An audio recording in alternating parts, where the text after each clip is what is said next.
living in sobriety, and I'm going to have fun. Thank you so much.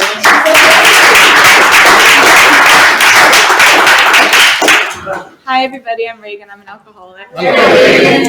It's so interesting. I had a complete deja vu moment right there with you talking to Grace and Grace saying 9 years sobriety. Like, I've been here before, but it's my first time here. So thank you for having me.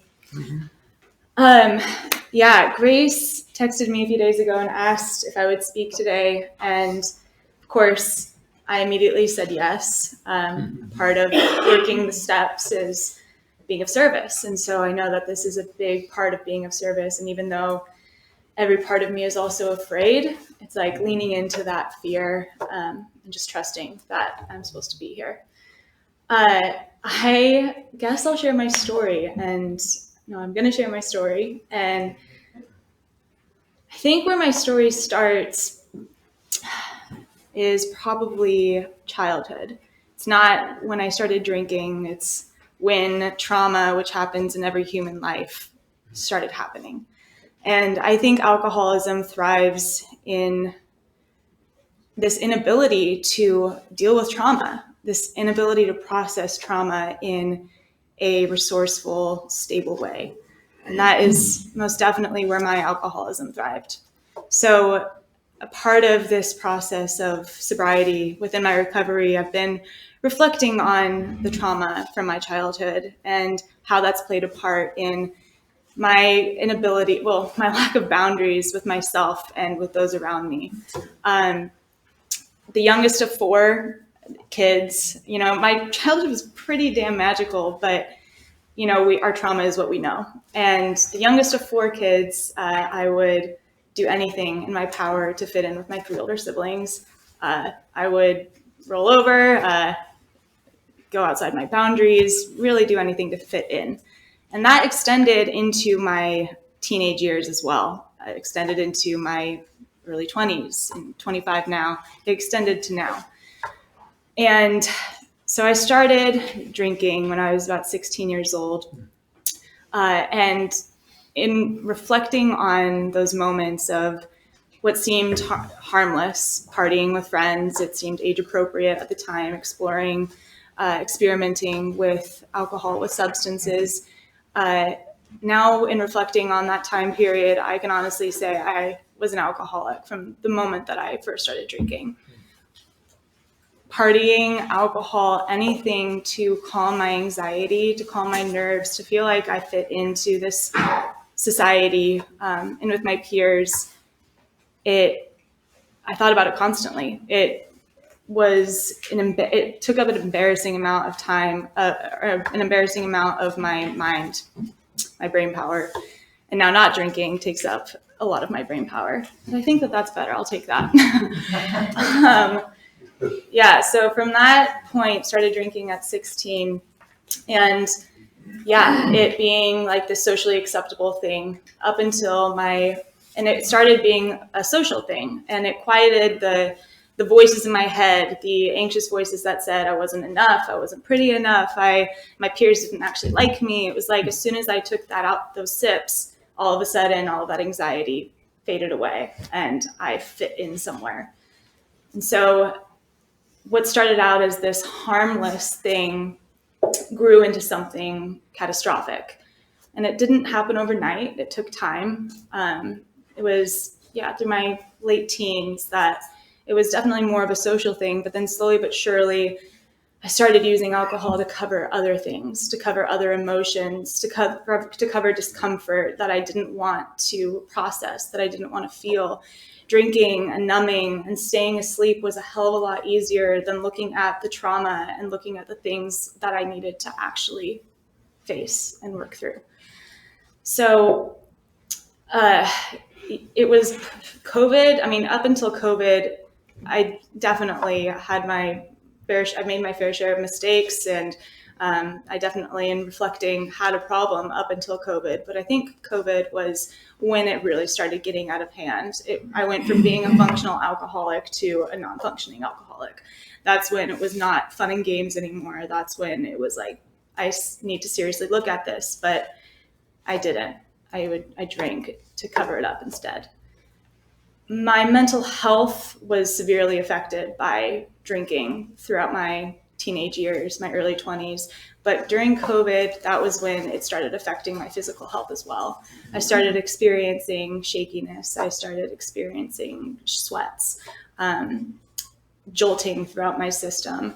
And I would go days, periods of time where it would be like detoxing and then retoxing, detoxing and then retoxing, where I was like in this mental gymnastics with my higher power and with my ego, where it was like, I know better than this. I know I shouldn't be doing this, and then trying to stop on my own and then going back to my same behaviors. I was surrounding myself with people who were in the same boat as me. It was a lot more comfortable to surround myself with people who also had a drinking problem and just ignore it than it was to hang out with people who could see it for what it was. And so that's what I did. So flash forward to a year ago, a year and a half ago at this point, actually, I decided to go to chiropractic school in San Francisco. So pack up all my things, get down to San Francisco, and I enter this extremely rigorous program where you get your doctorate in 3.5 years. You're on campus 7:30 to 5 o'clock every day. It is a very intense, rigorous program, and I did not have the tools or the capacity to succeed in an environment like that. I floundered. I basically, for the first couple of quarters, I did fine. I did okay, but I fell into a crowd of people who partied all the time, who used alcohol to numb. The school itself was an environment where, although you're learning alternative medicine, it's so stressful that you'll use any substance to numb from the stress of the rigor of the academic program. So that is the environment that I fell into. And lo and behold, of course, when you're drinking, you don't make the best choices. So there was a group I fell into that I fell out of, and I was in that cohort. And so basically everyone hated me for mistakes that I had made, and the gentleman had also made, but of course the lady was the one that kind of got the brunt of the issue. And so going to school every day was awful. I was filled with anxiety every single day of going and sitting in a classroom with people who hated me. And I didn't have the tools at the time to rise above that. And instead, I just fell deeper and deeper and deeper and deeper into my alcoholism, into my addiction. And that's when my mother finally brought it to my attention and asked, do you have a problem? You know, the nights where, the weekend nights where I would call sobbing, drunk anger, telling drunk truths is what she called it, and then not remembering, like the shame that I would feel in my system for not remembering the terrible things I would say to the people over the phone. And that's when I knew, like, okay, I have a problem. I really do. I'm an alcoholic and I need to get help. So I tried to do it on my own. Classic, right? Didn't think I needed a program, didn't really know anyone who was sober working the steps. When I heard someone was sober, I just kind of assumed, oh, they stopped drinking. They didn't take steps toward their sobriety. It just happened overnight, magically. So that's what I tried doing. And there was a period of, I took some time off of school, and I used that time over the summer to really focus in on recovery. But friend's wedding comes up. I'm in an environment where I'm with the people that I grew up partying around, and I relapse. And started out slowly, as they usually do, I think. I was in control, and my addict mind fully tricked me into believing that I could be a moderate drinker, that I had it under control, that maybe I didn't need to be sober for the rest of my life, that I could have a glass of wine now and then, I could be a normal person. And that relapse lasted about 2 weeks, where it just continued to spiral out of control, drinking in social situations. So that's what made it okay to me. I wasn't drinking on my own. I wasn't drinking in the morning. I wasn't, making all those excuses. And so leading through that 2-week period, it's time for me to go back to school. I've taken a quarter off, and it's time for me to pack up my car and drive back down to San Francisco and go back into the program. And the night before I left, my best friend, who I grew up drinking with, came over, and we had a girls' night and drank an excessive amount of wine and hard ciders. And I woke up in the morning feeling awful, feeling hungover. And we still had a couple of hard ciders left in the fridge, so why not finish those before I make my way down to California? So we do. And then I start the drive back down to California. And somewhere along that drive, I don't know if it was the hangover, the hard cider I had already that sparked that dopamine hit in my brain, if we want to talk about it in a biological sense, or if it's simply that I was trying to leave my body and numb out and not think about the fact that I did not want to be going back to school. I was questioning, was I supposed to even be a chiropractor? Was I supposed to be in that program? So I buy some hard ciders on my drive back down to San Francisco. I stop at a gas station and pick up some hard ciders and start drinking on the drive down, as you do, right? Seems like a very normal thing to do. Yeah. So I'm in Sutherland, Oregon, and pulling over to use the bathroom, and my car slams into the side of a building, a chiropractic building. Yeah. Funny. Yeah. Where to go. Yeah. It slams into the side of a chiropractic building. My car is totaled. No one's hurt. I'm not hurt. Thank God. And within seconds, the cops are there, and I'm in handcuffs. Yeah. And I'm in the back of a cop car. And, oh, God. So this is 4 months ago. I'm 117 days sober, and this was 118 days.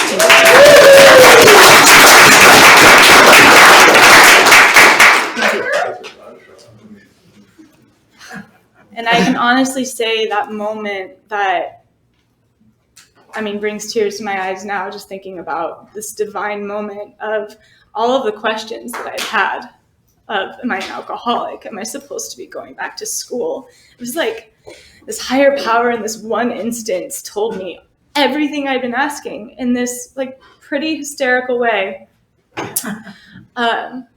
Yeah, you are an alcoholic. Yeah, you're not managing your life healthfully. And yeah, it's time to really start over and get help. And so that's what I've done.